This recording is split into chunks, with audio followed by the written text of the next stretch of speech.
Hi everyone, as you can see I'm right next to a measuring weight thing over here. At the moment it's on 0 kilograms, 0 grams at the moment.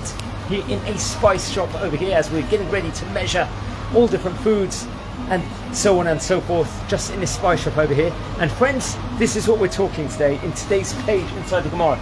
Weighing scales. And we're going to see something that Rabbi Yehuda is going to say in the name of Rab. He's going to give some advice over here, which some people might be surprised about in regards to weighing scales. That if someone's got a weighing measurement, let's just say hypothetically that it's for their own personal use, that they're not going to use it for commerce, for anything else, that it's just for their own personal use over here, they should not tamper with it in any shape or form. It shouldn't. You see these are weighing scales here. They should not do this for personal use, even if it's for personal use and they're not selling something with this specific scale. It should not be tampered with. It should be correct. There shouldn't be a discrepancy inside these weighing scales respectively over here. So one could ask over here, obviously we know that one, we've been talking about it, that one is not allowed to cheat when they are selling, let's say, different items, measuring items like nuts, or like say, it could be significant, you might be selling jewelry, and to the inch of the gram you need it to be correct over here.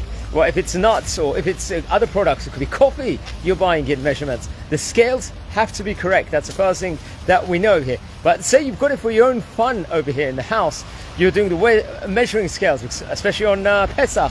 We know on the Leila said there that you have to have an accurate amount of matzah, so on and so forth. Even that should be accurate in your house. Then you're going to ask, you're screaming on the computer now and saying, but wait, you're not selling this stuff over here, you're not cheating over here, so why has it got to be accurate? So other commentators give other things, but I just want to give my own 2 cents on it. Not that it's worth much, but if you in your house over here, let's say, have accurate measuring scales over here, it's going to come to it that you can be accurate with all the other work that you can do also. You're training yourself for accuracy over here, even though that you're not selling it here and you're not selling items over here. So if it does distort in your own house, let's just say, these main measuring scales, there's no ramifications, let's just say, on someone else, but you're training yourself to do it. And if, like, say, it's an unbalanced scale in your house and you're dealing with your stuff like that, you're going to say, oh, who cares? It's a few grams here and there for the better or for the worse. What's a big deal? That a person can end up with that attitude in life when they're doing it. And that thing also is that it's treating, if you've got the measurements and scales in your house, when you're not selling something, you're treating it accurately and everything else, how much more careful we'll be with others also. So one of the things that is important we learn inside the Torah is a training. It's not just doing the acts itself. A lot of the different commandments, the different rituals, the different routines we do every single day, it is to train us to become great for serving Hashem in every single thing we do. Like we've got the 613 mitzvot, all of it, it's like a code book over here. How to become the perfect person, how to become the perfect nation over here.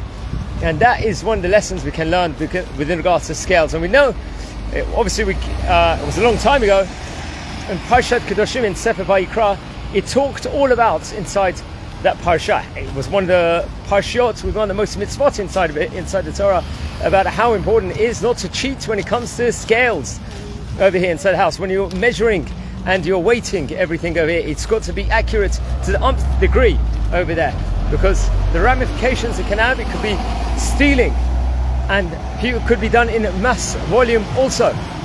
People are paying money for a service and then they get cheated.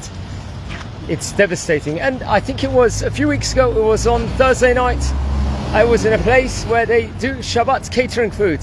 And I think someone bought a pot of cholent or something. He wanted to eat it in the night time. And we were in, it was like a restaurant eating place in Bet Shemesh, or somewhere in Israel.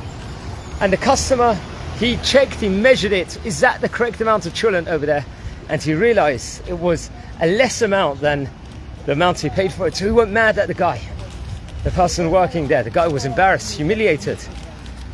But you see, there were no one was innocent in that case. First of all, the person that, let's just say, didn't get the full amount of cholent, he was wrong to shout and humiliate the other person, because there's a certain way of discretion when you're criticizing someone and you've been wronged, how you go about it, not to embarrass. But at the same time, you could say that other person that hasn't given the specific amount that the person's ordered over there, he is also guilty, because he's got to make sure if someone's buying something, it's an accurate amount, and it even says in the Torah that you've got to be precise and give everything exact. So wish you all a fantastic day. Page 89, Masechet Bava Batra over here, and blessings here from Israel.